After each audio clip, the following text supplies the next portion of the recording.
სამრევლო ცხოვრებაში ხდება ლუსტრაცია თქვენი ნამდვილი შინაგანი სამყაროსი და აქ ხდება იმის გაგება, ვინ არის ქრისტიანი და ვინ არა და ვინ სამრევლო ცხოვრებას ვერ ახერხებს და სულ კონფლიქტები აქვს და საბოლოო ჯამში ან გაქცევა უნდა გარბის, ის ქრისტიანი არ არის.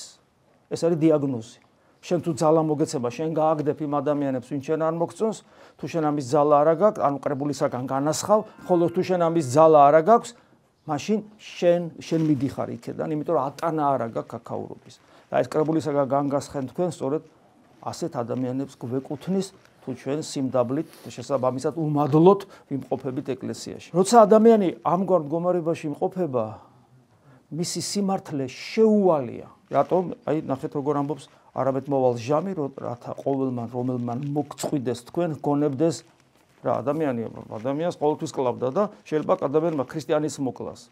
მაგრამ აქ რა შემთხვევაა ნახეთ, როცა კლავს გდევნის და კლავს ნამდვილ ქრისტიანს, ეგ გონია რომ სვერპლი შეწირა ღმერთს, ანუ ღმერთის წინაშე მართალია. ადამიანი რომელსაც გონია რომ ღმერთის წინაშე მართალია და თუ თან მართალი არ არის და რომ გონია რომ ღმერთის წინაშე მართალია, მას შეუტოყდება სინდისი რაიმეზე? იმიტომ რომ ნახეთ რა მხელ ავტორიტეტია. სინდისი კი არა, ვიღაცა ღმერთის წინაშე მართალი ვარ. აი ეს არის ყველაზე მნიშვნელოვანი.